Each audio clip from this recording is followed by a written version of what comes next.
আছে প্রত্যেক পুত্র তার পিতার প্রতিচ্ছবি হয়, আর সমস্ত প্রতিচ্ছবি চায় যেন সে তার অস্তিত্ব প্রাপ্ত করতে পারে। পুত্র চায় সে যেন তার পিতার মতো হয়, বা কখনো কখনো তার থেকেও শ্রেষ্ঠ হয়। সেটা কোনো অনুচিত ব্যাপার নয়। অনুচিত তখন হয় যখন পুত্র নিজের পিতার মতো হবার স্বপ্ন পূরণ করতে গিয়ে বা তার থেকেও শ্রেষ্ঠ হওয়ার স্বপ্ন পূরণে অনুচিত পথের আশ্রয় নেয়। কারণ তারপরে সে তার পিতার গুণগুলি আত্মসাৎ করতে চায় না। সে শুধুই এটা চায় যে সংসারের চোখে যেন আমি শ্রেষ্ঠ প্রমাণিত হই। এটা অনুচিত।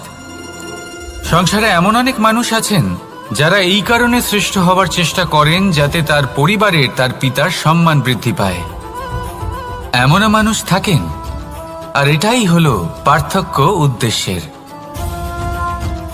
মনে রাখবেন, যদি আপনার উদ্দেশ্য শুভ হয় তাহলে পথও শুভ হবে, যদি আপনার উদ্দেশ্য অশুভ হয় তাহলে পথও অশুভ হবে।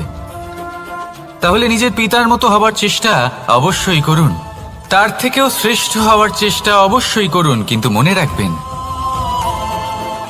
আপনার সংকল্প আর আপনার উদ্দেশ্য এই দুই শুভ হওয়া উচিত।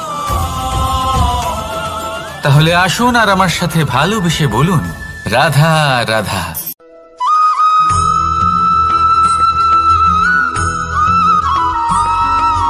বসন্ত ঋতু, এই সময় মন আনন্দে ভরে থাকে। এমন মনে হয় যেন আমরা আকাশে বিচরণ করতে চলে যাই, কিন্তু সেটা তো সম্ভব নয়। সেই জন্য হয়তো আমরা ঘুড়ি ওড়াই, এই ঘুড়িকে নিজেদের প্রতিরূপ মনে করে। এবার অনেক মানুষ আছেন যারা ঘুড়ি ওড়ান, কিন্তু এই কর্মের সারমর্ম কি সেটা কজন বুঝতে পারেন? আপনি এটা মনে করুন যে আপনি হলেন সেই ঘুড়ি, আর এই সুতো যিনি ধরে রয়েছেন তিনি হলেন পরমাত্মা। আর এই সুতো যেখান থেকে শুরু হয় সেই লাটাই হলো আমাদের কর্মচক্র। এবার আপনি নিজেই অনুমান করুন যে এই উড়ান কার ওপর নির্ভরশীল? পরমাত্মার ওপর আর আপনার কর্মের ওপর। যদি পরমাত্মা আপনার হাত ধরে থাকেন, আপনার সাথে থাকেন, যদি আপনি শুভ কর্ম করতে থাকেন, আপনি এই আকাশে উড়তে থাকবেন। কিন্তু কোথাও কোথাও যদি পরমাত্মার সাথে এই বন্ধন ছিন্ন হয়, আপনার কর্মচক্র খারাপ হয়ে যায় বা থেমে যায়, তাহলে আপনার এই ঘুড়ি কেটে যাবে আর দূরে কোনো গাছের ডালে গিয়ে আটকে যাবে। তাই শুধুমাত্র ঘুড়ি ওড়াবেন না, তার থেকে শিখুন, পরমাত্মার সাহচর্যে থাকুন, সবসময় শুভ কর্ম করতে থাকুন আর সবসময় এই আকাশে উড়তে থাকুন। আসুন আর আমার সাথে ভালোবেসে বলুন, রাধা রাধা।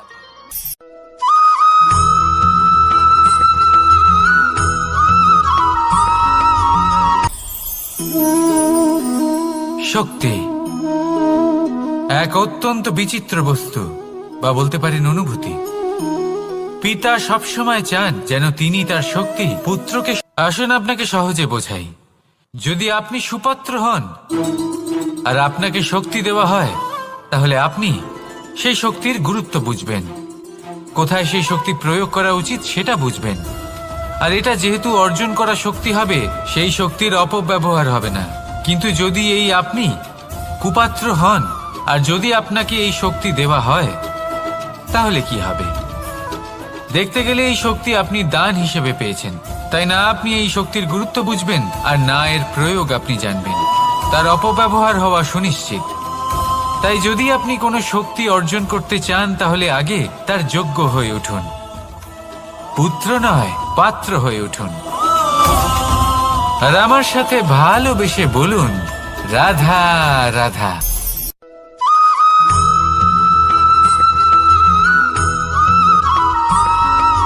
প্রত্যেক মানুষ নিজের জীবনে হীরক তথা হিরে এবং দর্পণ এই দুই দেখেছেন। এই দুই হলো সাদা এবং এরা দুজনেই আলোর প্রতিফলন ঘটায় এবং এরা দুজনেই উজ্জ্বল হয়ে ওঠে। আপনি হয়তো মনে মনে ভাবছেন যে এটা কি ধরনের তুলনা করছি। একটা হিরে তো রত্ন, তার মূল্য দর্পণের থেকে অনেক গুণ বেশি। কিন্তু হিরে থাকাতে দর্পণের মূল্য কিন্তু কোনো অংশে কমে যায় না, তাই না? মানুষ যখন হিরে নিজের হাতে নেয় তখন সবার আগে কি খোঁজে? দর্পণ, যাতে তার মধ্যে দিয়ে দেখে সে বুঝতে পারে যে সেই হিরে আদৌ তার শোভাবর্ধন করছে কিনা, তাকে ভালো দেখাচ্ছে কিনা, প্রসাধনের জন্য সেটা ব্যবহার করা ঠিক হবে কিনা। অর্থাৎ হীরের উপস্থিতিতে দর্পণের গুরুত্ব কম হলো না, দর্পণের কারণে হীরের মূল্য বোঝা গেল। আমাদের জীবনেও ঠিক এরকমই ঘটে। আপনারা যদি সংসারে নিজের আশেপাশে দেখেন, এমন অনেক মানুষ দেখতে পাবেন যারা নিজেদের ক্ষেত্রে মহান স্থানে পৌঁছেছেন, নিপুণ, তাহলে নিজেকে ছোট মনে করবেন না। আসুন আর আমার সাথে ভালোবেসে বলুন, রাধা রাধা।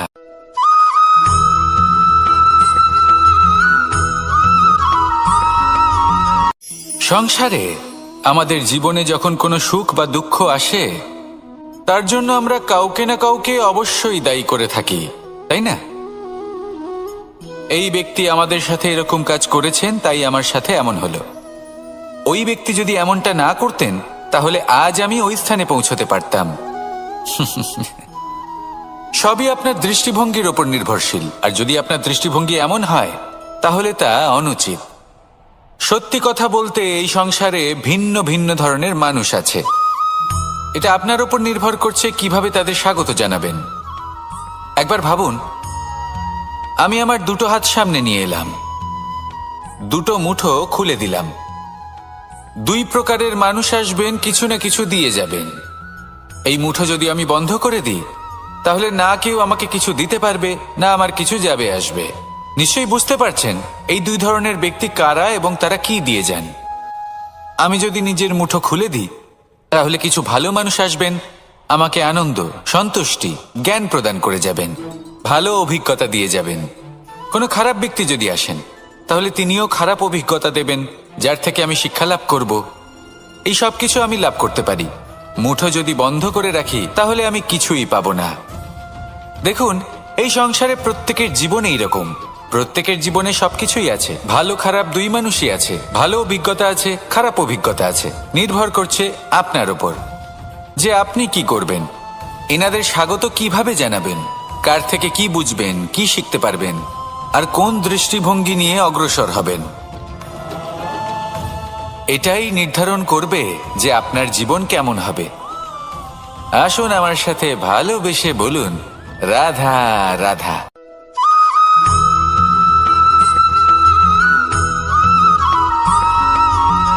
এই দড়িটা দেখুন,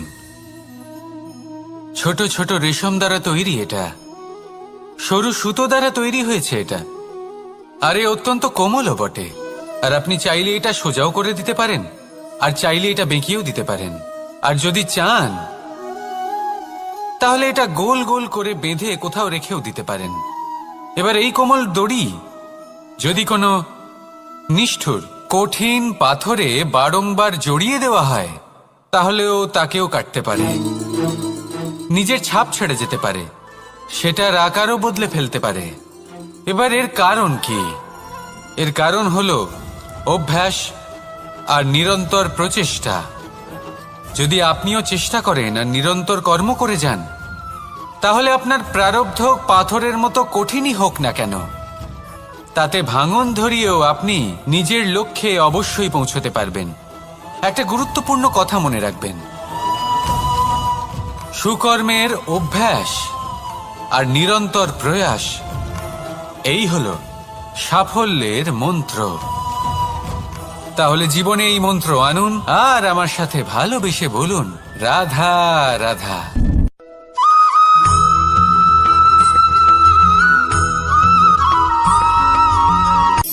শক্তি, শক্তি অর্জন করা এতটা কঠিন নয় যতটা শক্তি লাভ করার পরে সেই শক্তি সামলানো কঠিন হয়। কারণ যেই মানুষ শক্তি লাভ করে তার মনে গর্ববোধ জন্মায়, জন্মায় অহংকার, জন্মায় জেদ। তাই শক্তি প্রাপ্ত করার সাথে বিনম্র থাকাও অত্যন্ত আবশ্যক। আর এটা আমাদের শেখা উচিত বৃক্ষের থেকে। বৃক্ষ যা আমাদের ফল দেয়, বৃক্ষ যা যত ফল দেয় ততটাই ঝুঁকে যায়। আমরা পাথর মারি ওই বৃক্ষের থেকে ফল প্রাপ্ত করার জন্য। সেই পাথরের মার সহ্য করেও বৃক্ষ আমাদের ফল দেয়।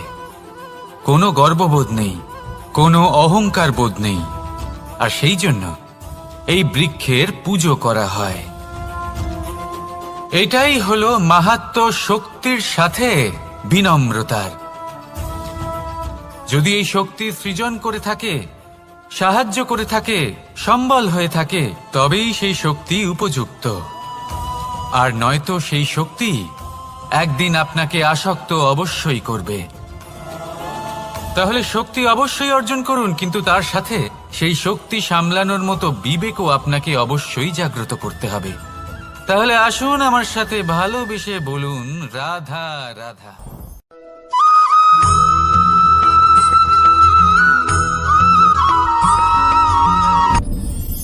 আপনি কি কখনো কোনো জলের ধারা দেখেছেন? তার সামনে যতই মাটি থাকুক না কেন, যতই কাদা থাকুক না কেন, যখন এই জলের ধারা বইতে আরম্ভ করে দেয়, তাহলে নিজের মনের, নিজের ভাবনার, নিজের জীবনের যত অনাবশ্যক তত্ত্ব আছে, অনুপযোগী অংশ রয়েছে, অর্থাৎ অপরিষ্কার অংশ রয়েছে, তা নিজে থেকেই নির্মল হয়ে উঠবে। আর যেরকম জলের ধারা কখনো থেমে থাকে না, সব সময় বয়ে চলে, সেইভাবে আপনিও কখনোই থামবেন না। সবসময় বয়ে চলুন, এগোতে থাকুন। পথে যদি অনেক বিপদ আসে, সমস্যা আসে, থামবেন না, তার উপর নিরন্তর প্রহার করুন, নিরন্তর প্রয়াস করুন, আর অগ্রসর হন। আপনি ভেবে দেখুন, এই জলের ধারা কখনো থেমে থাকে না, সবসময় বয়ে চলে, বিপদের সম্মুখীন হয়ে তাকে সাথে বয়ে নিয়ে চলে। সেই জন্য জলের ধারা, প্রবাহমান এই ধারা, এর থেকে কখনো দুর্গন্ধ আসে না, এতে কখনো ময়লা জমতে পারে না, বরং পালিত হয় সুন্দর প্রাণবন্ত জীবজন্তু, যেমন সুন্দর ছোট মাছ। তাই আপনিও এটাই করুন, কখনো থামবেন না, শুধু চলতে থাকুন, জলের ধারার মতো বইতে থাকুন। আপনি আপনার লক্ষ্য অবশ্যই খুঁজে পাবেন, আর তার সাথে নিজের অন্তরের যে মালিন্য রয়েছে তা আপনি নিজেই নিজের থেকে দূরে করে দেবেন। তাহলে আসুন আর আমার সাথে ভালোবেসে বলুন, রাধা রাধা।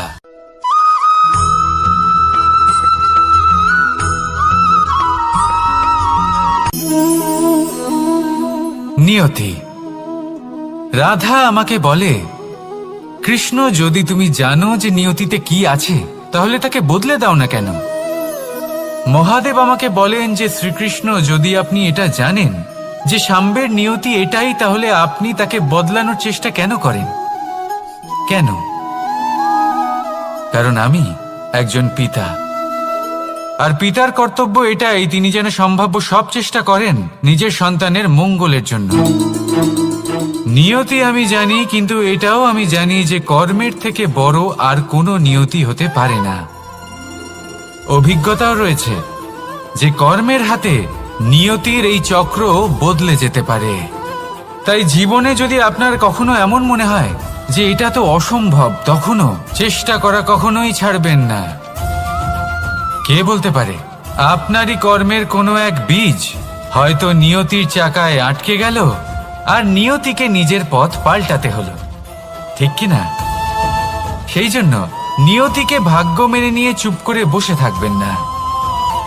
নিজের নিয়তি স্বয়ং নিজের কর্মের দ্বারা নির্ধারিত করুন, কারণ আপনার এই কর্মের ওপরেই আপনার অধিকার রয়েছে, আর এই অধিকারকে নিয়তি অনেক সময় সম্মানও করে। তাহলে আসুন আর আমার সাথে ভালোবেসে বলুন, রাধা রাধা।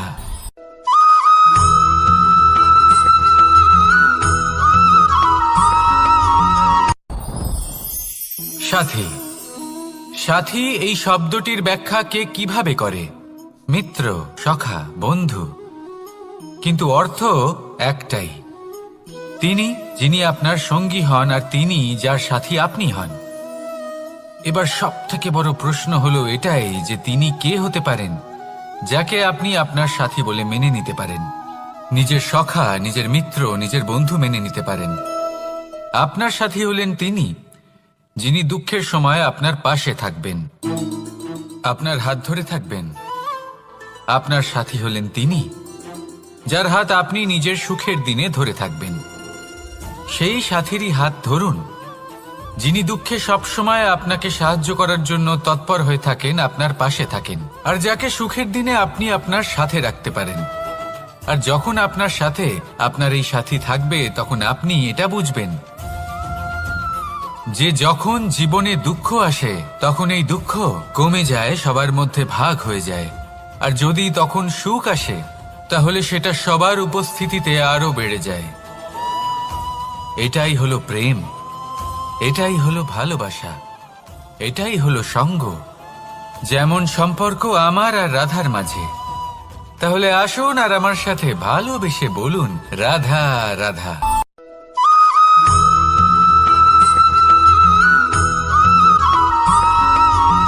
পঞ্চতত্ত্বের মধ্যে দ্বিতীয় তত্ত্ব হল ধরণী, ভূমি, যাকে আমরা ধরণী মাতা বলি। এই ধরণী ধৈর্য ধারণ করে, আর এর ওপরেই আমাদের সমগ্র সংসার নির্ভরশীল। কারণ এই ভূমি সহ্য ক্ষমতা রাখে, এর সহ্য ক্ষমতা হল অপরিসীম। সন্তান যতই আঘাত প্রদান করুক না কেন, প্রেম পূর্বক সহ্য করে, আর তার বদলে অমূল্য রত্ন প্রদান করে।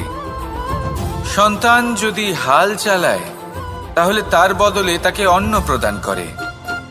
এটাই হলো ধরণী। এবার এর থেকে আমরা কি শিক্ষা পেতে পারি? এটাই যে কারোর জন্য কিছু করা বা কাউকে কিছু দেওয়া মনে কোনো কামনা ছাড়াই।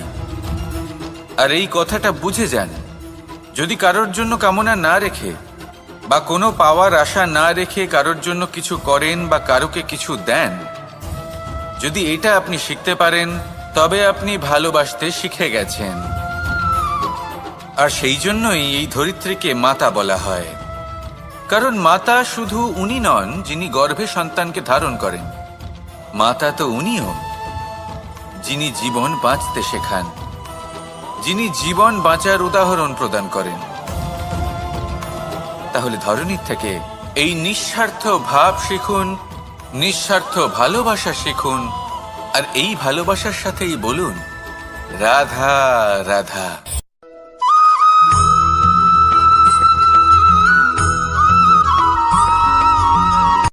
কথায় আছে, অন্ধকারে প্রদীপ প্রজ্বলিত করলে চতুর্দিক আলোকিত হয়। কিন্তু যদি এই প্রদীপ আমি সূর্যের আলোর সম্মুখে সকালবেলায় প্রজ্বলিত করে রেখে দিই, তাহলে কি হবে? আপনি বলবেন যে এটা করে তো কোনো লাভই হলো না। সূর্যের প্রকাশের সামনে এই প্রদীপ আসলে কিছুই নয়। এবার এই চিন্তা ভাবনা প্রত্যেক দিন করতে হবে, আর একটা অমূল্য শিক্ষা পেতে হবে। মনে করুন যে আপনি মহাপুরুষের সামনে বসে আছেন, কোনো মহাজ্ঞানীর সামনে।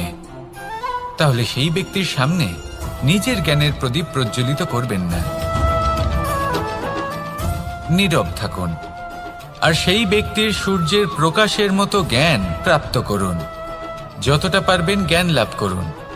যদি এমন কোনো সময়, এমন কোনো স্থানে আপনি আছেন যেখানে চতুর্দিক অন্ধকার, কারোর কাছেই জ্ঞান নেই, সেখানে নিজের জ্ঞানের প্রদীপ প্রজ্বলিত করুন।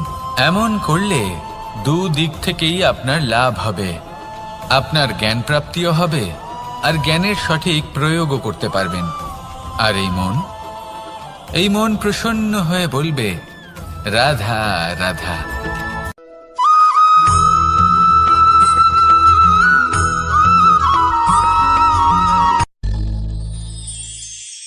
শিশিরের বিন্দু পাতার ওপর পড়ে আর তার গায়ে লেগে থাকে। পাতা তাকে শুষে নিতে পারে না, আর শেষ পর্যন্ত সে ঝরে পড়ে যায়। অন্যদিকে রয়েছে মেঘ এবং চাতক। এদের মধ্যে অনেক দূরত্ব থাকে। মেঘ থাকে আকাশে আর চাতক থাকে ধরিত্রীতে। কিন্তু যখন এই মেঘ থেকে বৃষ্টি ঝরে পড়ে, এই চাতক কিন্তু সেই জলই পান করে, নয়তো সে তৃষ্ণার্ত থেকে যায়। এবার অন্যদিকে দেখলাম শিশির বিন্দু আর পাতার এই সম্পর্ক। এরা খুব কাছাকাছি থাকে, ঘনিষ্ঠও থাকে। অন্যদিকে রয়েছে মেঘ এবং চাতকের সম্পর্ক, যাদের মধ্যে অনেক দূরত্ব থাকা সত্ত্বেও তারা খুব ঘনিষ্ঠ, তাই না? এই সারমর্ম খুব সরল। এই নৈকট্য, এই দূরত্ব, তা আপনার সম্পর্কে প্রভাব কিছুতেই ফেলতে পারে না। এই নৈকট্য, এই দূরত্ব, এইসব হলো শুধুমাত্র মনের ব্যাপার। কখনো আপনি অনুভব করেছেন আপনি কারোর থেকে অনেক অনেক দূরে আছেন, অনেক দূরে আছেন, তাও সেই ব্যক্তির প্রতি আপনি টান অনুভব করেন। সেখানে আপনি কারোর সাথে প্রত্যেক দিন অতিবাহিত করেন, সমস্ত জীবন অতিবাহিত করেন, সব থেকে বেশি সময় তার সাথে অতিবাহিত করেন, তাও তার প্রতি সেই টান অনুভব করেন না। এই সংকেত হলো মনের দূরত্বের। তাহলে মনের এই দূরত্ব দূর করুন আর আমার সাথে।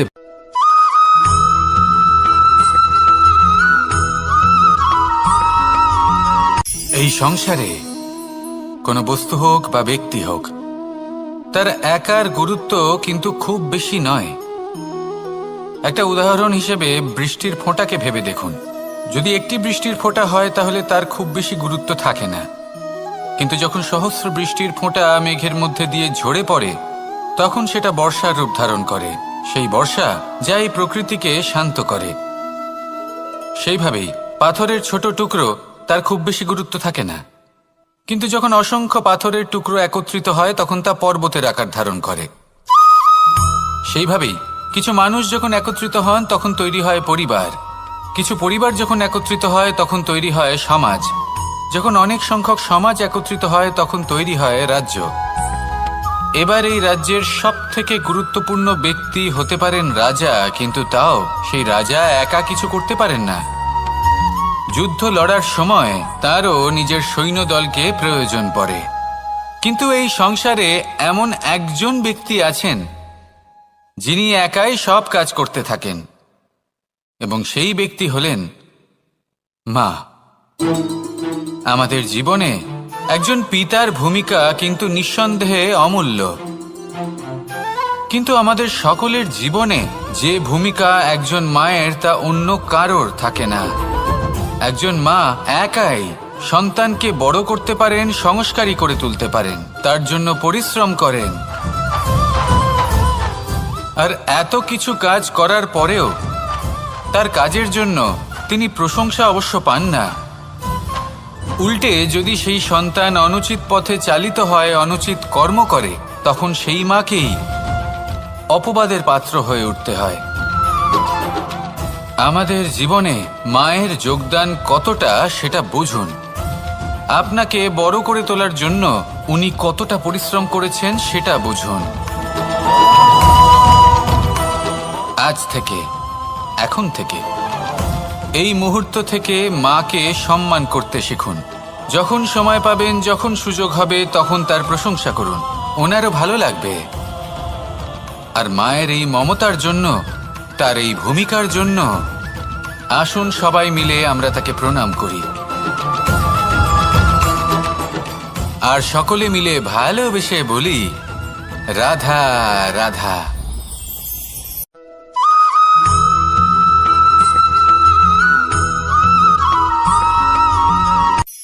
এই সংসারে সাফল্য লাভ করার জন্য জ্ঞানের প্রয়োজন হয়, পরিশ্রমের প্রয়োজন হয়, দৃঢ় নিষ্ঠার প্রয়োজন হয়, নিরন্তর চেষ্টা করা প্রয়োজনীয়। কিন্তু আরো কিছু আছে যা অত্যন্ত প্রয়োজনীয় এবং গুরুত্বপূর্ণ। তা হলো ভালো বন্ধু। তাদের থাকা অত্যন্ত প্রয়োজনীয়। যদি ভালো বন্ধু থাকে তাহলে সময় এলে তারা ঢাল হয়ে আপনাকে সুরক্ষা করবেন। সময় এলে অস্ত্রের মতো শত্রুকে সংহারও করবেন। যদি তিনি জ্ঞানী হন, তাদের মধ্যে সদ্গুণ থাকে, তাহলে এই সব গুণ আপনার মধ্যেও প্রবেশ করবে। তাহলে সাফল্যের জন্য ভালো বন্ধু পাওয়া অত্যন্ত প্রয়োজনীয়। কিন্তু শুধু বন্ধু কেন, ভালো শত্রুও থাকা প্রয়োজনীয়। এবার আপনি ভাববেন, এ আমি কি বললাম? যদি আপনার জীবনেও ভালো অর্থাৎ শক্তিশালী শত্রু থাকে, তাহলে আপনিও শক্তিশালী হতে থাকবেন। এই শত্রু আপনাকে প্রেরিত করবে আরো বেশি শক্তিশালী হয়ে ওঠার। কখনো কোনো হরিণকে দেখুন, তীব্র গতিতে দৌড়তে থাকে। কেন তীব্র গতিতে দৌড়য়? এই কারণে নয় যে কোথাও তার জন্য মধুর ঘাস অপেক্ষা করে রয়েছে, না। সে এই কারণে তীব্র গতিতে দৌড়য় কারণ সেটা না করলে তার পেছনে একটি সিংহ আছে যে ওকে নিজের ভোজন করে ফেলবে। তাই জীবনে বিপদ, সংকট এই সবকিছুও হলো অত্যন্ত গুরুত্বপূর্ণ। তার সম্মুখীন হতে শিখুন আর আমার সাথে ভালোবেসে বলুন, রাধা রাধা।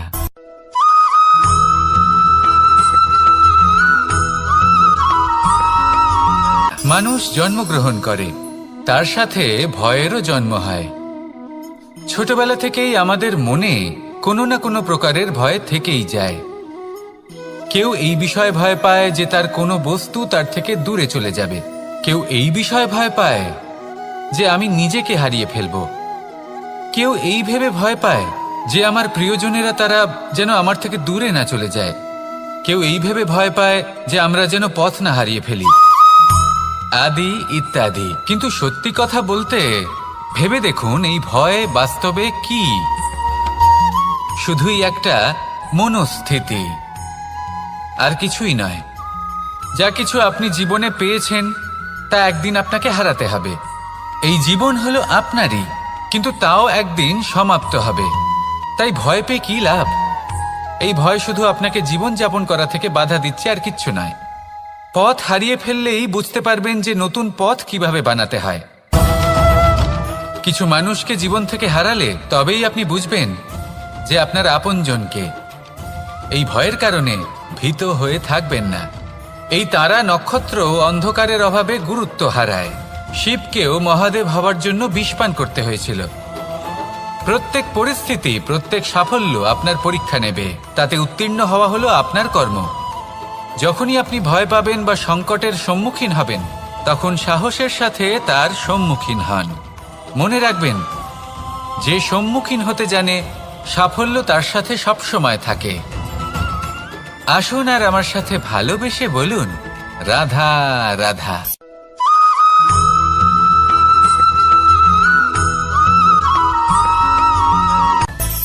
মানুষের মধ্যে একটা বিচিত্র প্রবৃত্তি থাকে, অন্য সকলের বিষয়ে, তাদের জীবনের বিষয়ে, তাদের ব্যক্তিত্বের বিষয়ে, তাদের ভবিষ্যতের বিষয়ে অনুমান করা। এটা হলো অনুচিত।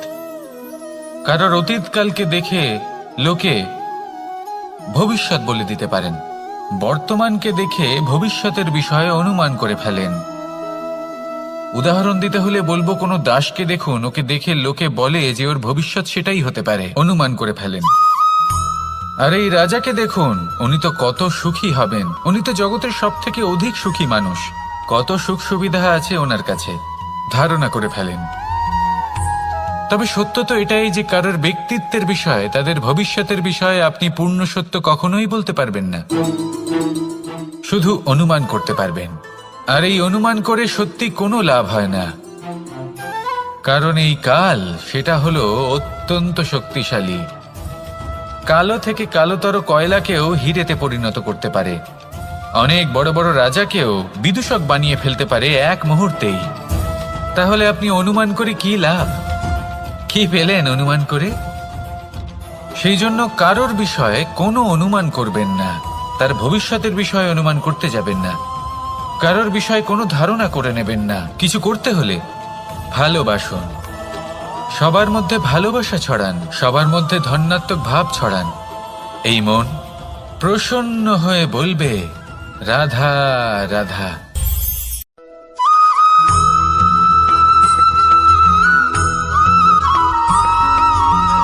এই সংসারে সব থেকে বেশি কোমল বস্তু হলো রেশম।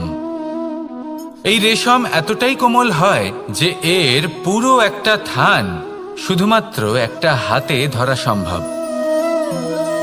কখনো ভেবে দেখেছেন এই রেশম কিভাবে হয়? একটি কীট তার লালার দ্বারা উৎপন্ন হয়। এই কীট সেই রেশমকে পাক দিতে থাকে, পাক দিতেই থাকে, আর আস্তে আস্তে তার মধ্যেই জড়িয়ে পড়ে। শেষে ওর এই সুন্দর অমূল্য সৃষ্টি রেশমের এই সুতো, তার নির্মাণ কার্য পূর্ণ হয়, কিন্তু তাতেই ও নিজে বন্দী হয়ে যায়। নিজেরই মায়াজালের এই বন্দী গৃহে নিজেই ফেঁসে যায়। এবার এই সুতোকে ব্যবহারযোগ্য করে তোলার জন্য এই কীটগুলিকে এই কবচের সাথেই ফুটন্ত জলে ফেলে দেওয়া হয়। এই সংসারে যদি আমাদের স্বপ্ন এই সংসারের দুঃখ হরণ করার জন্য, এই সংসারে সুখ বিতরণ করার জন্য হয়, তবেই আমাদের প্রগতি সম্ভব।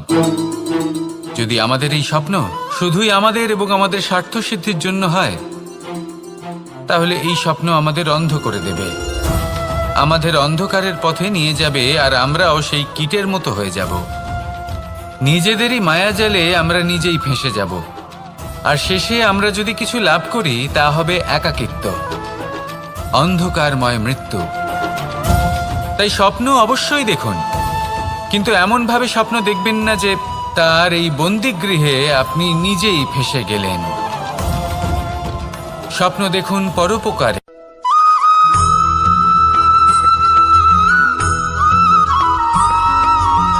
এই সংসারে প্রত্যেক মানুষ এটাই চান যে তিনি যেন ধনবান হন, আর্থিক অবস্থা তার ভালো থাকে, ওনার বাড়িতে লক্ষ্মীর আগমন হয়।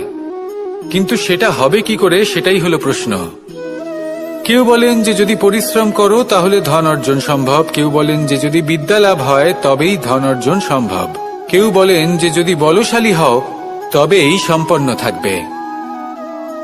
ভালো কথা, যদি তাই হয়ে থাকে, তবে দিনমজুর সারা দিন পরিশ্রম করেন, তিনি কেন ধনী হন না?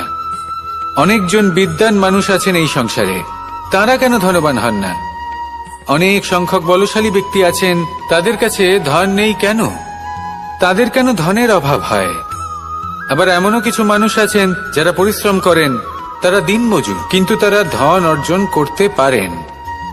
কিছু বিদ্বান ব্যক্তি আছেন যাদের কাছে অধিক মাত্রায় ধন রয়েছে, কয়েকজন বলশালী ব্যক্তি রয়েছেন যাদের কাছে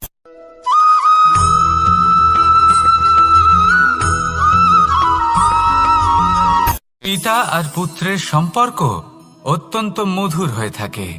পিতা স্বপ্ন দেখেন, তাকে পূর্ণ করার সকল সম্ভাব্য চেষ্টা করেন, কিন্তু তাও অনেক সময় ওনার স্বপ্ন অপূর্ণ থেকে যায়। তখন পিতা ভাবেন যে স্বপ্ন উনি পূর্ণ করতে পারেননি, ওনার সন্তান তা অবশ্যই পূরণ করবে।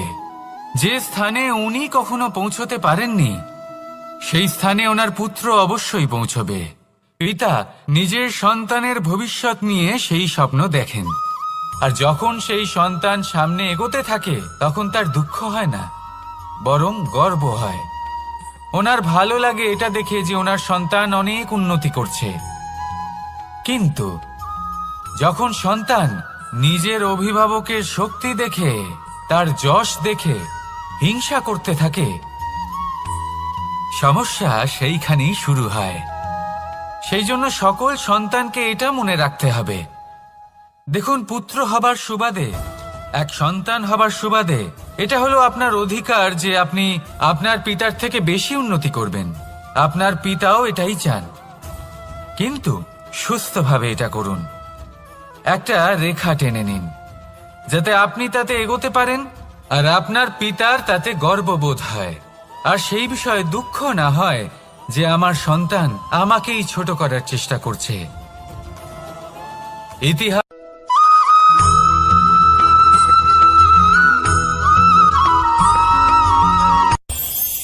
এই সংসারে আমরা প্রকাশ কোথা থেকে পাই? এর উত্তর বড়ই সরল। ভোরে যখন সূর্যোদয় হয় তখন প্রকাশের কিরণ আমাদের ঘরে এসে পৌঁছয়, এইভাবেই আমরা প্রকাশ লাভ করি। এবার এই প্রকাশের আলোতেই আমরা সারাদিনের কাজ সম্পন্ন করি। সন্ধে হয়ে যায়, সূর্যাস্তও হয়ে যায়, আর আমাদের ঘর যাতে অন্ধকার না হয় তার জন্য আমরা একটা প্রদীপ প্রজ্বলিত করি। এটাই ঘটে আমাদের জীবনেও। এবার প্রবাহমান আয়ুর সাথে আমরা আমাদের অন্তরে যদি একটা প্রদীপ প্রজ্বলিত করে নিই, তাহলে বিষয়টাই অন্যরকম হবে। এবার আপনি বলবেন কোন প্রকাশের কথা বলছি যা আমাদের অন্তরে জাগ্রত করা সম্ভব? আমাদের আত্মার মাঝে প্রেমের প্রকাশ জাগ্রত করার কথা বলছি, কারণ আমাদের এই জীবন এও হলো দিনের আলোর মতো। আজ প্রকাশ আছে, কিন্তু কোনোদিন অবশ্যই অস্ত হবে। কিন্তু অস্ত হবার আগে যদি আমরা আমাদের আত্মার মাঝে প্রেমের এই প্রকাশ উজ্জ্বলিত করে নিই, তাহলে আমাদের সন্ধ্যাকালও আমরা আনন্দে এবং প্রেমে যাপন করব। তাহলে আসুন আর আমার সাথে ভালোবেসে বলুন, রাধা রাধা।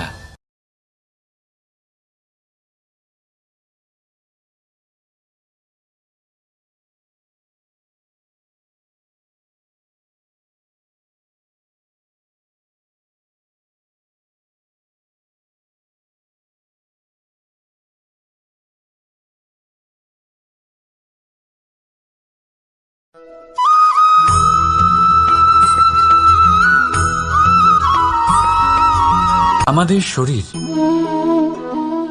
প্রকৃতির সর্বশ্রেষ্ঠ রচনা। যে অঙ্গ প্রত্যঙ্গ আমরা লাভ করেছি প্রত্যেকটির মধ্যে একটি নিজস্ব বার্তা রয়েছে। একটু ভেবে দেখুন, দুটি চোখ দিয়েছে দেখার জন্য, দুটি কান দিয়েছে শোনার জন্য, নাসিকাও আছে দুটি, দুটি হাত দিয়েছে দ্বিগুণ পরিশ্রম করার জন্য। কিন্তু জীব শুধুমাত্র একটি। তার উপরেও তীক্ষ্ণ বলিষ্ঠ দাঁত দিয়েছে তার রক্ষার জন্য। কখনো ভেবে দেখেছেন কেন?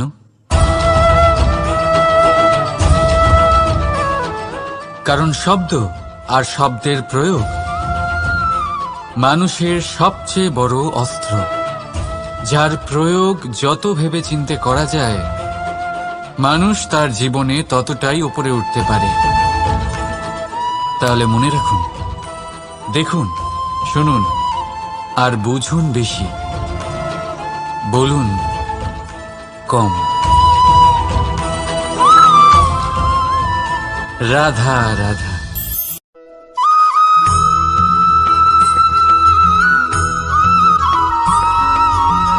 যখন আমরা কোনো বনে প্রবেশ করি তখন এই সবুজ ঘাস দেখে, এই কোমল ঘাস দেখে আমাদের মন প্রফুল্ল হয়ে ওঠে।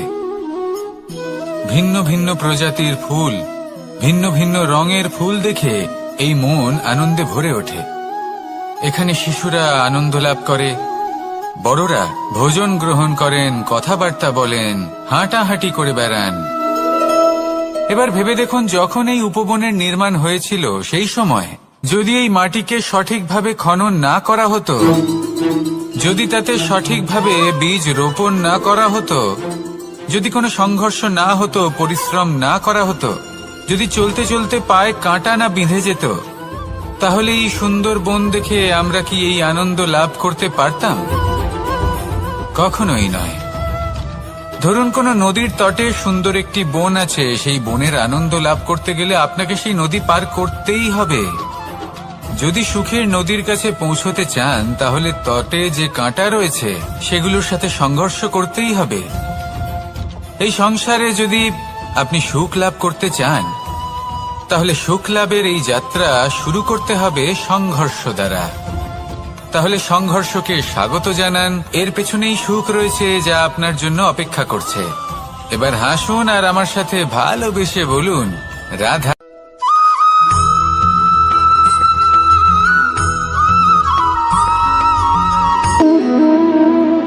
সম্পর্ক হলো আমাদের জীবনের একটি আধার। কিছু সম্পর্ক এমন যা আমরা জন্মসূত্রে লাভ করি, যেমন পরিবার, মা, বাবা। কিছু সম্পর্ক আছে যা আমরা জীবনে অর্জন করে থাকি, তা সে প্রেমের হোক, স্নেহের হোক বা বন্ধুত্বের। এই সকল সম্পর্ক লাভ করার বা গড়ে তোলার 5টি ধাপ রয়েছে। প্রথম ধাপ, কোনো ব্যক্তির সাথে আলাপ হওয়া, তার সাথে কথা বলা বা তাকে দেখা। দ্বিতীয় ধাপ, সে ব্যক্তিকে আমাদের ভালো লাগা। তৃতীয় ধাপ, আমাদের এটা চাইতে শুরু করা যে জীবনে এই ব্যক্তি যেন আমাদের বন্ধু হন, আমাদের জীবনে থাকেন, বা আমাদের কাউকে ভালোবেসে ফেলা আর এটা আমাদের ভাবা বা চাওয়া যে সেই ব্যক্তি যেন আজীবন আমার সাথে থাকেন, আমার জীবনে আমার সাথী হয়ে। চতুর্থ ধাপ, লাভ করা। এবার এই ধাপটি অনেক মানুষের পক্ষেই খুবই সরল হয়, বড়ই সরলভাবে নিজেদের সঙ্গীকে লাভ করে থাকেন। কিছু মানুষের জন্য এই ধাপ অত্যন্ত কঠিন হয়ে থাকে। অনেক প্রতিকূল পরিস্থিতির উপর জয়লাভ করে তারা সঙ্গীকে লাভ করেন, কিন্তু লাভ অবশ্যই করেন। এরপরে আসে পঞ্চম অন্তিম এবং সব থেকে গুরুত্বপূর্ণ ধাপ, সেটা হলো সেই সম্পর্ক পালন করা। এটা হলো এমন এক বিষয় যা প্রত্যেক মানুষের শেখা উচিত। যদি ব্যক্তি নিজের জীবনে সম্পর্ক রক্ষা করতে শিখে যান, তবে প্রত্যেক সম্পর্ক তার জীবনকে স্বর্গ করে তুলবে। আসুন আর আমার সাথে ভালোবেসে বলুন, রাধা রাধা।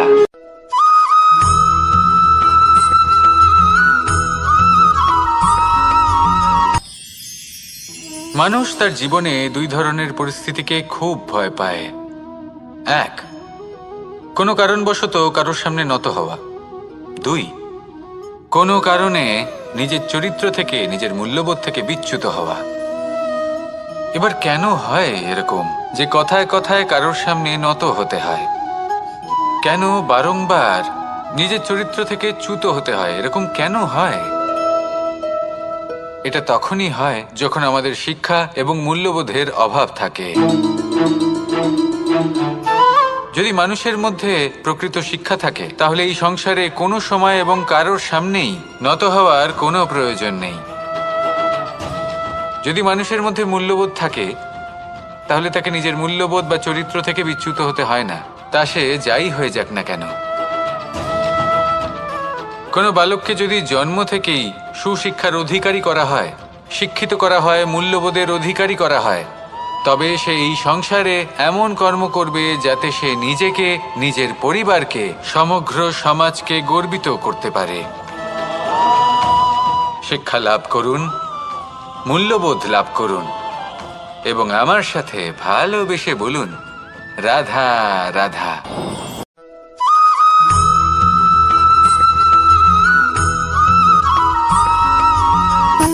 সুখ, দুঃখ এবং শক্তি, এই তিন হলো এই সংসারের ত্রিদেবের মতো।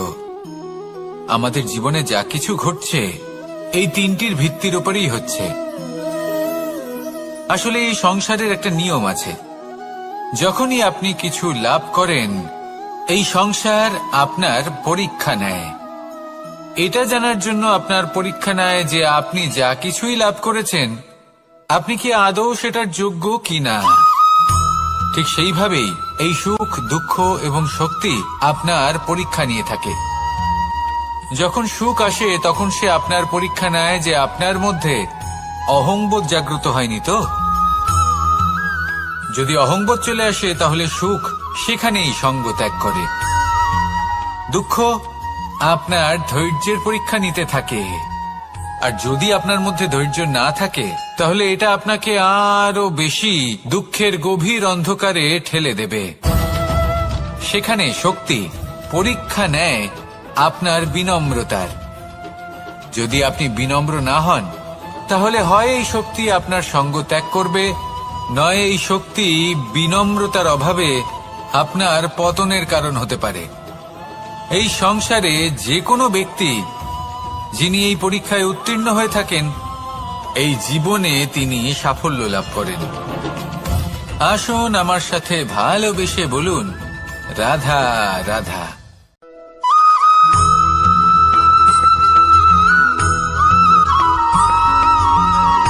জীবন কিসের উপর নির্ভরশীল? ধনের ওপর, বৈভবের অনুভব যদি আপনি করতে চান তাহলে তা পাবেন শুধু একতার দ্বারা, সংগঠনের দ্বারা। যদি আপনাকে উদাহরণ দিই, নিজের এই হাতটাকে দেখুন, 5টা আঙুল রয়েছে।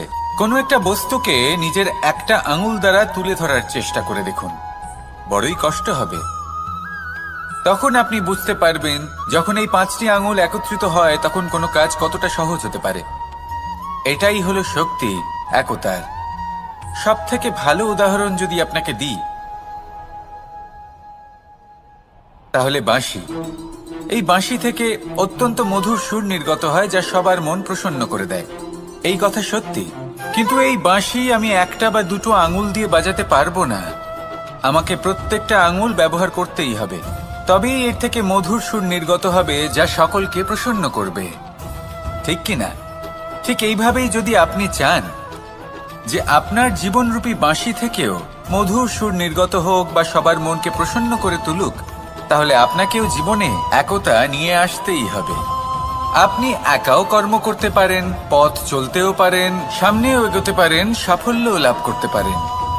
কিন্তু যখন সকলে একসাথে এগোবেন, সেই পথে চলবেন, সেই কর্মই করবেন, তখন লক্ষ্যে অবশ্যই পৌঁছবেন, সাফল্য অবশ্যই লাভ করবেন।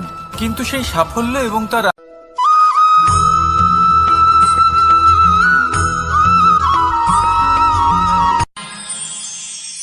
আমরা সবাই সূর্যকে সম্মান কেন করি?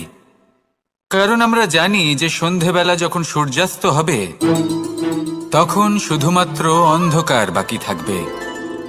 ঠিক কিছুটা এরকমই হয় আমাদের মাতা পিতাও, যিনি আমাদের জন্ম দেন, আমাদের ভরণ পোষণ করেন, আমাদের বড় করেন, আমাদের প্রেম প্রদান করেন। কখনো কখনো তাদের মুখ থেকে কটু কথা নিঃসৃত হয়, আমাদের দুঃখ হয়, কিন্তু তখন আমাদের এটা বোঝা উচিত এগুলি নিঃসৃত হচ্ছে আমাদেরই মঙ্গলের জন্য। যেমন সূর্যদেব, উনিও উত্তাপ দিয়ে থাকেন আমাদেরই মঙ্গলের জন্য, যাতে ফসল পাকতে পারে, যাতে জল বাষ্প হয়ে মেঘ হতে পারে, বৃষ্টি হতে পারে, আর এই সংসারে নিরন্তর জলের প্রবাহ থাকে। আমাদের মাতা পিতা, তাদের কঠোর আচরণ, তাদের কঠোর অনুশাসনের পেছনে লুকিয়ে থাকে ওনাদের ভালোবাসা। আমাদের তা বুঝতে হবে, সসম্মানে ওনাদের গ্রহণ করতে হবে। কারণ ঠিক সূর্যাস্তের পরে যেমন চতুর্দিক অন্ধকারচ্ছন্ন হয়ে যায়, তেমনি আমাদের জীবন থেকে যখন আমাদের মাতা পিতা চলে যায়, তখন আমাদের জীবনেও শুধু এবং শুধুমাত্র অন্ধকারই ছেয়ে থাকে। সেই জন্য নিজের মাতা পিতাকে সম্মান করুন, ওনাদের ভালোবাসা প্রদান করুন। এই মন আর এই জীবন প্রসন্ন হয়ে বলবে, রাধা রাধা।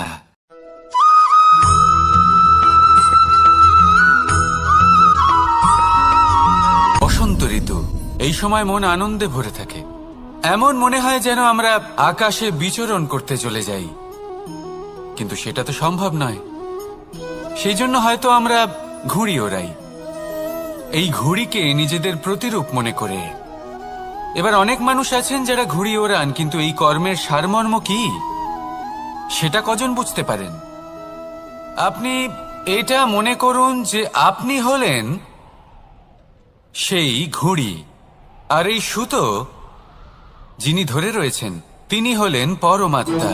আর এই সুতো যেখান থেকে শুরু হয় সেই লাটাই হলো আমাদের কর্মচক্র। এবার আপনি নিজেই অনুমান করুন যে এই উড়ান কার ওপর নির্ভরশীল? পরমাত্মার ওপর আর আপনার কর্মের ওপর। যদি পরমাত্মা আপনার হাত ধরে থাকেন, আপনার সাথে থাকেন, যদি আপনি শুভ কর্ম করতে থাকেন, আপনি এই আকাশে উড়তে থাকবেন। কিন্তু কোথাও কোথাও যদি পরমাত্মার সাথে এই বন্ধন ছিন্ন হয়, আপনার কর্মচক্র খারাপ হয়ে যায় বা থেমে যায়, তাহলে আপনার এই ঘুড়ি কেটে যাবে আর দূরে কোনো গাছের ডালে গিয়ে আটকে যাবে। তাই শুধুমাত্র ঘুড়ি ওড়াবেন না, তার থেকে শিখুন, পরমাত্মার সাহচর্যে থাকুন, সবসময় শুভ কর্ম করতে থাকুন, আর সবসময় এই আকাশে উড়তে থাকুন। আসুন আর আমার সাথে ভালোবেসে বলুন, রাধা।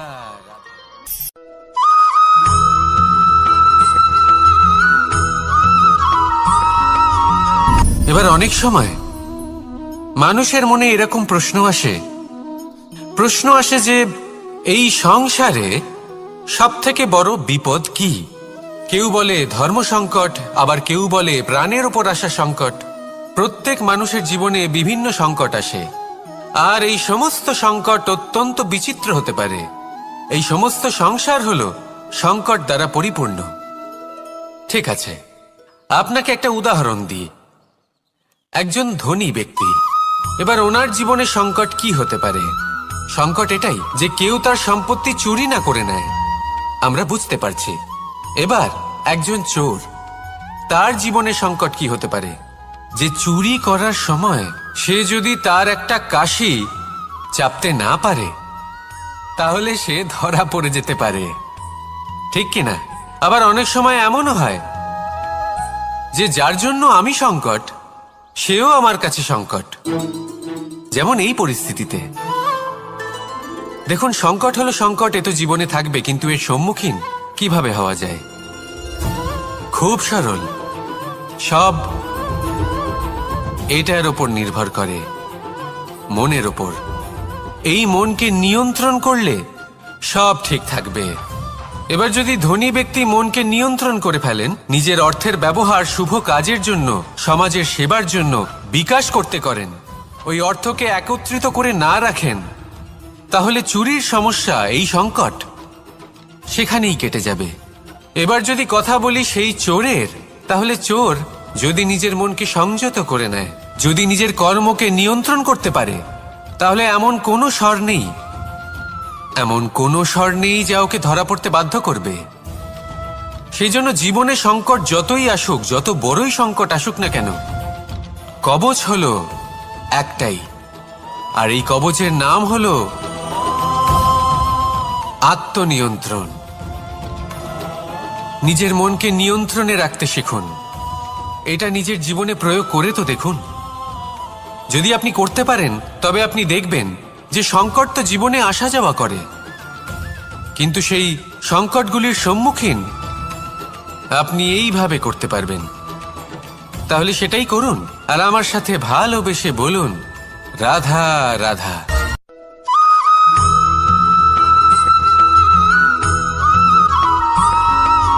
জীবনে যখন কোনো ব্যক্তি নিজের লক্ষ্য প্রাপ্তির জন্য নিরন্তর পরিশ্রম করতে থাকেন, চেষ্টা করতে থাকেন, তখন তিনি কষ্ট অনুভব করেন, কখনো শারীরিক কষ্ট, কখনো মানসিক কষ্ট। এবার উনি এটা ভাবতে থাকেন যে আমি কি উচিত করছি নাকি অনুচিত করছি। কারণ অন্যদিকে এমন একজন ব্যক্তিও আছেন যিনি একদমই পরিশ্রম, চেষ্টা করছেন না। তিনি মদিরা পান করেন, বিলাসিতায় জীবন কাটান, অলস প্রকৃতির হয়ে ওঠেন, নিদ্রাতে বিলীন হয়ে থাকেন আর ভাবেন যে তিনি সুখ লাভ করছেন। কিন্তু এরকম কেন হয়? কারণ যখন আমরা সৎ পথে থাকি, উচিত পথে চলি, লক্ষ্য প্রাপ্ত করার জন্য চেষ্টা করতে থাকি, তখন আমাদের ভেতরে থাকা নেতিবাচক শক্তি এবং পাপ এই দেহকে ত্যাগ করে দেয়। আর এই অনুভূতিটাই আমাদের দুঃখের অনুভূতি দেয়, কষ্ট দেয়। এবার সেখানে যদি আমরা কুপথে চলি, অনুচিত পথে চলতে থাকি, তাহলে আমাদের ভেতরে থাকা পুণ্য এবং ধনাত্মক শক্তি আমাদের দেহ ত্যাগ করে দেয়। আর এই অনুভূতির কারণেই আমরা সুখ অনুভব করি। কিন্তু কখনো ভাববেন যে এই সুখ বেশি সময় পর্যন্ত থাকে না। সেই জন্য সবসময় মনে রাখবেন, যদি আপনি জানেন যে এটাই আপনার লক্ষ্য, এটাই উচিত পথ, শুভ পথ, তাতে নিরন্তরভাবে এগিয়ে যেতে চেষ্টা করতে থাকুন। এই কষ্ট আপনাকে সুখের পরাকাষ্ঠায় কখন পৌঁছে দেবে তা আপনি জানতেই পারবেন না। আসুন আমার সাথে ভালোবেসে বলুন, রাধা রাধা।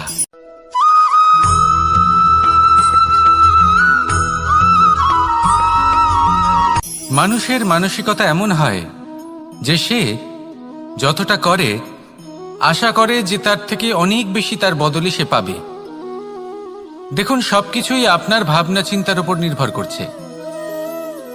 আপনি যদি ফলের বিষয়ে ভেবে কর্ম করতে থাকেন, তাহলে সেটা অনুচিত। জীবনের আসল আনন্দ হলো নিজের কর্ম করতে থাকা, ফলের চিন্তা করা উচিত নয়। যদি আপনি এরকম ভাবেন যে আমি এতটা করছি, আমার এতটা পাওয়া উচিত, সেই ভাবনা অনুচিত। যদি আপনি সেবার মানসিকতা নিয়ে কর্ম করতে থাকেন, কর্মচক্রে প্রবাহিত হন, যদি আপনি এমন ভাবনা রাখেন যে আমি এতটা পাচ্ছি, তাই এর থেকে অনেক বেশি আমি কর্ম করব, তাহলে নিশ্চিতরূপে আপনি যতটা করছেন তার থেকে অনেক বেশি আপনি পাবেন, আপনার আশার থেকে অনেক বেশি আপনি পাবেন।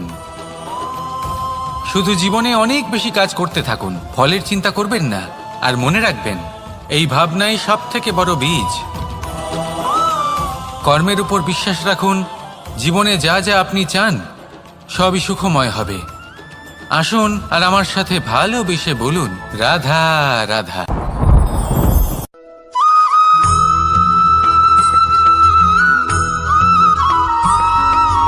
আমাদের শরীর প্রকৃতির সর্বশ্রেষ্ঠ রচনা।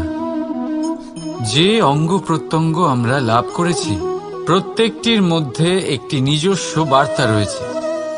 একটু ভেবে দেখুন, দুটি চোখ দিয়েছে দেখার জন্য, দুটি কান দিয়েছে শোনার জন্য,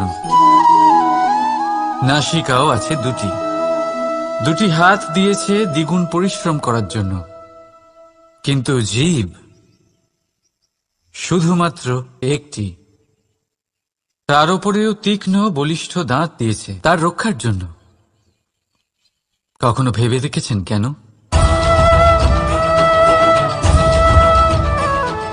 কারণ শব্দ আর শব্দের প্রয়োগ মানুষের সবচেয়ে বড় অস্ত্র, যার প্রয়োগ যত ভেবেচিন্তে করা যায় মানুষ তার জীবনে ততটাই উপরে উঠতে পারে। তাহলে মনে রাখুন, দেখুন, শুনুন আর বুঝুন বেশি, বলুন কম। রাধা রাধা।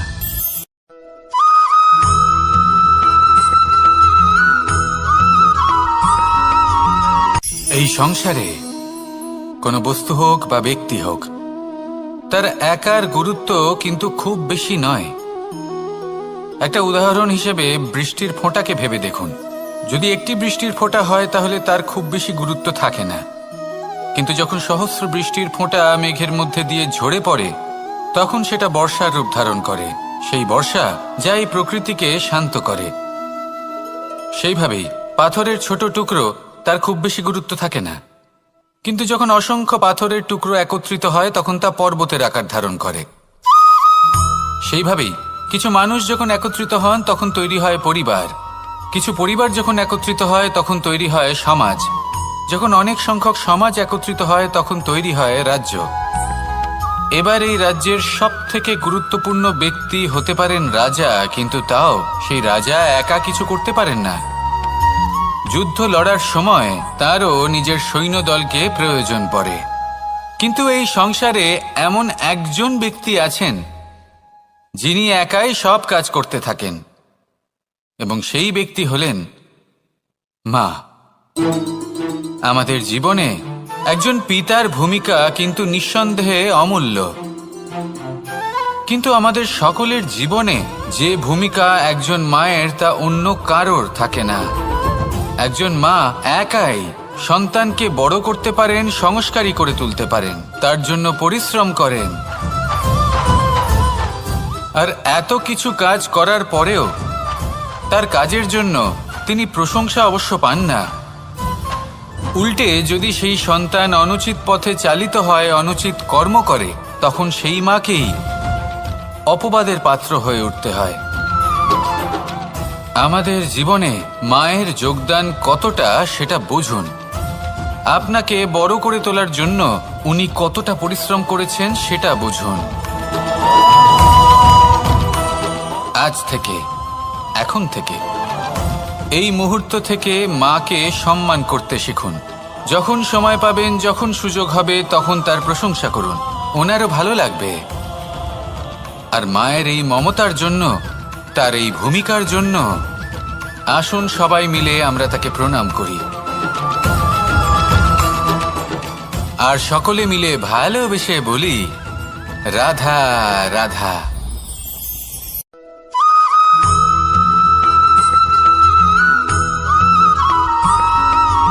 ফিরে আসছিলেন এবং তাদের ফেরার পথে হঠাৎ করে কোথাও থেকে একটি বাছুর চলে এলো। এই দুই বোন ভয়ভীত হয়ে গেলেন, আর তাদের হাত থেকে সেই আটা পড়ে গেল, মাটিতে মিশে গেল। এবার এই পুরো ঘটনাক্রমে যদি কারোর বিন্দুমাত্র লাভ হয়ে থাকে, বিন্দুমাত্র আনন্দ পেয়ে থাকে, তাহলে সে কে? সেই ছোট বোন, যিনি মাঝে মাঝেই গমের দানা তুলছিলেন এবং খাচ্ছিলেন। কিছুটা হলেও উনি আনন্দ লাভ করেছিলেন। এবার এরকমই হলো আমাদের জীবনে ভক্তি এবং ভালোবাসা সংক্রান্ত বিষয়ে। মানুষ নিজের জীবনের দৈনিক কাজে এতটাই ব্যস্ত হয়ে পড়েন, প্রত্যেকদিন শুধু কাজ কাজ কাজ কাজ করতে থাকেন, আর তাতে ভক্তি এবং ভালোবাসার জন্য সময় বার করতেই পারেন না। দেখুন, জীবনে ভক্তি আর প্রেমের এই যে ছোট ছোট মুহূর্ত আছে, এগুলো যদি আপনি যাপন করতে পারেন তাহলে তাতেই আপনি তৃপ্তি লাভ করবেন। বাকি সবই আপনার ব্যর্থ বলেই মনে হবে। জীবনে যখনই আপনি কোনো কাজ করবেন, ঈশ্বরের প্রতি সমর্পিত হয়ে সেই কাজ করুন। আর যখনই সময় পাবেন, তাহলে সেই সময় নিজের আপনজনদের দিন। যাদের আপনি ভালোবাসেন তাদের প্রতি যত্নবান হন, তাদের শুভাকাঙ্ক্ষী হন। এই প্রেম আর ভক্তির ছোট ছোট মুহূর্তগুলো আপনার জীবনকে চরিতার্থ করে তুলবে। আসুন আমার সাথে ভালোবেসে বলুন, রাধা রাধা।